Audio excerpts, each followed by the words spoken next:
Hello, and welcome to your 6 Revelation Challenge.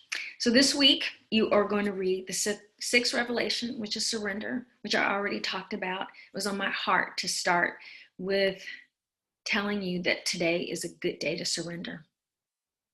And this 3 weeks we're going to go through with surrender. I hope that you will surrender all of those things that are burdens to you. So this 6 week, you are going to read the sixth revelation. You're going to read the sixth revelation commentary, and you are going to answer the sixth revelation journal questions. Let's talk a little bit about surrender. When I say surrender, I don't mean surrender something that is on your heart to go out into the world and make a change or a difference. We're never surrendering that. That's a purpose. That's something we've been called to do. And that's something that you should do and that is good. And we will talk about that when we get to overcome. But when I talk about surrender, I'm talking about something that makes you feel less than who you are, that burdens you, that diminishes you, that makes you not walk in the fullness of confidence that you should have as your right. Is your right to feel beautiful, is your right to enjoy life in the fullest. So anything that is causing or preventing you from doing that, feelings of inadequacy, feelings of self-condemnation, it's time to surrender that. Hands up, surrender. Feeling of trying to change somebody else's life when all you can do is speak truth to them, help them when you can, and surrender. You are not that person. If you have a loved one who is a drug addict, you cannot make them stop taking drugs. You already know that, or you are learning that. What you can do is speak truth, love them through it with boundaries, and surrender. That is applicable to so many areas. And as you read the sixth revelation, you will understand and make your own decisions in your life with that. But let's talk about a little something right quick. I want to talk about the difference between truth and facts. And we may have touched on it before, but I want to touch on it again. And so I may repeat some things. So when I talk about the difference between truth and facts, it is nothing political, because I know that even that phrasing has become political over the years, alternate facts or false facts. No, this is about soul work and about who you are inherently and who God has made you to be. So facts are facts, and truth is God's domain. So let me give you some examples. You may be diagnosed with an illness. So the fact is, your body, or what's happening with your blood, or with your the biology of the way your cells are battling something, is that you are fighting something. There's something in your body. So that is a fact, right? The facts are indisputable. But the truth is, you may be standing on the truth, which is your faith and your belief that you are healed. So don't be afraid of the facts. We can hear the facts. Okay, so what are the facts? You go to the doctor, you get a diagnosis. All he can tell you is facts. All she can tell you is facts. But you determine to put your faith in what the truth is. So a doctor comes back with the facts of the diagnosis, but your truth and your faith says, I'm healed. Now, as a Christian, I believe that I'm healed in the name of Jesus. And so I'm going to declare that over my life, and I'm going to do things that I know cultivate healing. Now that can be changing my diet, that can be changing my thought pattern, that can be a lot of different things. And then at the end, I surrender it, because for me, as a Christian, in my faith, God is sovereign, but I'm going to believe and stand on faith that I'm healed. That is what I believe is the truth. Let me give you some other examples. Many of us know or are familiar with Tyler Perry. And you may love or like his talent, or you may say, I don't like, the stories or the movies he produces. That doesn't matter right now. That has nothing to do with anything. The fact was, this man lived out of his car. This is his testimony. He lived out of his car for, I believe, a number of years. He was dead broke, and probably felt like he was at the end of his rope at sometimes. But the truth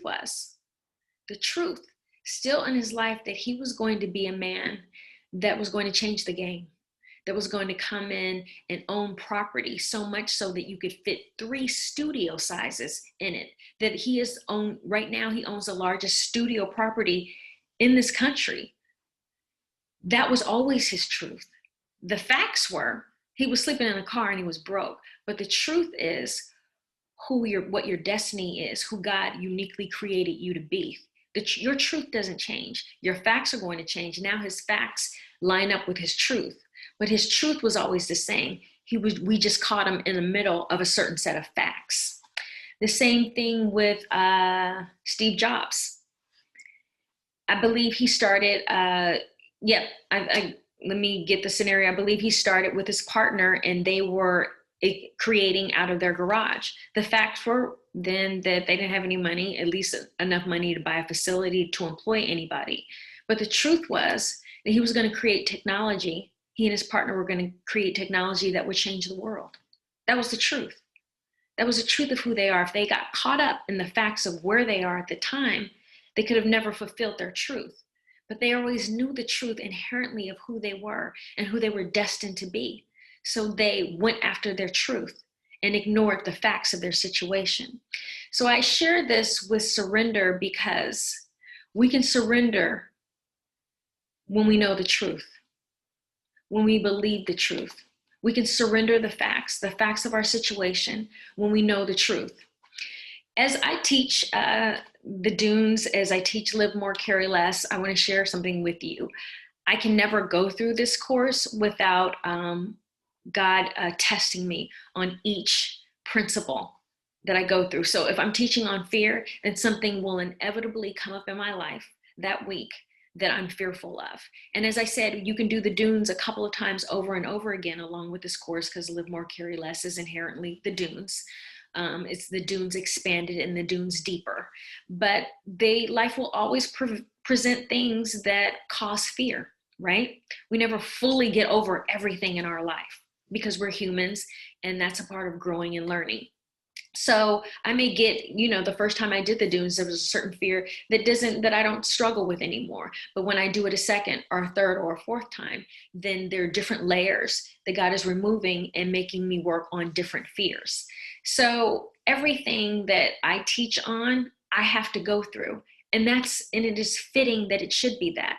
I should not come here or before you and try to teach you or coach you on something that I'm not currently being sifted at, renewed in, and battling with myself and overcoming, right? Because what can I teach if I haven't gone through these same things? So this week, I woke up one day, I was just frustrated and upset.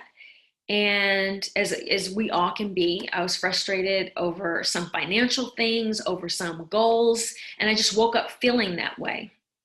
Well, as a Christian, I determined to praise my way out of it. And if you're not a person of faith, I will share what that means really quickly.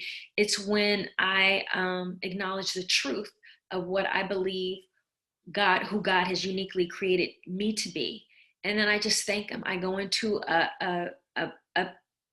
a space where I'm thanking him and celebrating the truth of what I believe versus the facts of where I am. And so when I was able to do that for myself, then it took my mindset out of the facts and it brought me to the truth. So I was able to have a great day and, get busy, and different ideas came to me that were constructive, that were able to help my situation. I couldn't have done it when I was looking at the facts, because when I was looking at the facts, I felt dejected, I felt defeated. And yes, these things happen. Even though I'm teaching on these, I'm human. So sometimes I wake up and I feel frustrated or defeated, or why isn't this happening? I'm frustrated with how long something is taking. So all of these things are happening. And I knew it when I was like, oh, I'm teaching on surrender.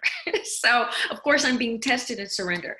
So I woke up, as I said, feeling all of these things. If I would have stayed in that mindset, I would have begun making plans based on the facts. So the facts told me at that time, the finance can't cover this, the such and such isn't this, or this isn't here when you need it. So I would have made plans based on those facts. I'm not saying not to be prudent. You understand the boundaries and you make those for your life. But in that moment, the facts only took me into deeper worry and fret. I needed to focus on the truth of the possibility of what God has created in my life and what I'm having faith for him to do. So when I got to that place, I got new ideas, like I said, to the situation, to the challenge at hand, and I was able to implement those ideas, which made things a lot better. So don't go with the facts. Receive the facts, look at the facts, be honest about the facts, because there's no need in ignoring the facts. The facts are what they are. The facts are the facts. Some people say ignore. I don't believe in that. I'm going to look at the facts. Okay, so those are the facts. But what is the truth? The truth is that I believe that I'm an overcomer. The truth is that I believe that, and I have this on my over my bed. I'll show you one day. I'll take a picture of it and I'll upload it. For with God, all things are possible. So if all things are possible, then there's an idea that I haven't thought of yet. There's something that's going to open this door, create a different way, or something that I can trust. There's something that's going to come that's for my good, that's different. So I began to trust and celebrate and think on those things. I thought of the truth. So when you think of the truth, it's easier to surrender the facts, because that's what we're surrendering. We're surrendering facts, because when we operate trying to change the facts, then we get frustrated and we're burdened and we're sad and we're mad and we're ramming our head against a wall because we can't change the facts. Facts are facts. But what you can is operate in the truth and allow the truth to manifest in your life. And then as the truth manifests in your life, a new set of facts will change to meet your truth. And I hope that made sense to you. So as you read the sixth revelation this week, the sixth revelation commentary, and answer those six revelation journal questions, keep that in mind. And remember, when things come at you, frustrated at work, this person who's acting this way, the boss who doesn't see you or whatever, hands up, surrender. Do your best. Always perform in excellence. And after that, what else can you do? Hands up, surrender, and trust that the things that you are sowing, you will eventually reap. If you are sowing excellence, you will reap excellence. And if you honestly feel that position, if you're at a job where you're sowing excellence and you're not reaping it, then begin to sow it elsewhere. And like I said, put that resume out other places and still seek until you find it. But still, that job, don't let them get you down. Don't let them make you feel less than yourself. If they don't see it, that means they're blind and you need to go to a place where it is seen. If you're in a relationship, there are different relationships. I'm talking to people who are not in a marriage. If you are not in a marriage and you have not made a covenant commitment and you are in a situation where someone does not see your value, it's time. It's time to surrender that, to leave that relationship and let that go. I promise you, if you marry that person, marriage is much more intense. It is a higher degree of intensity, of compromise, of meeting of the minds. Your finances are entwined, your lives are entwined. It's a lot. And so if it's not working at a boyfriend-girlfriend level, don't. It's like if you're failing high school, don't go to college. Right then, master high school.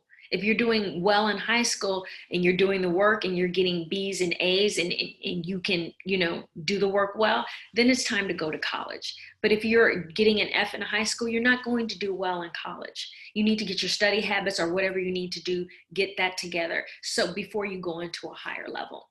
And like I said, you can use this teaching for other areas of your life. I can't fit every single scenario. I'm going to trust that you are gaining wisdom and knowledge and know where to make boundaries and know where to make the decisions for yourself and know when you need to stay and fight and turn something around and know when you need to leave. But this week is about surrender. It is about putting your hands up for those things that you have that need to be surrendered. And I believe inherently that those are.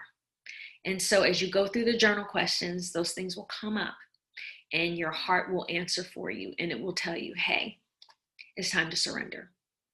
So I look forward to seeing you next week after you've read the sixth revelation commentary, answer those journal questions. I have some different things in store for you than just what's in the book as usual. And I think that they will bless you and help you get to the next place after we hands up, surrender the things that need to be surrendered. All right. See you next week.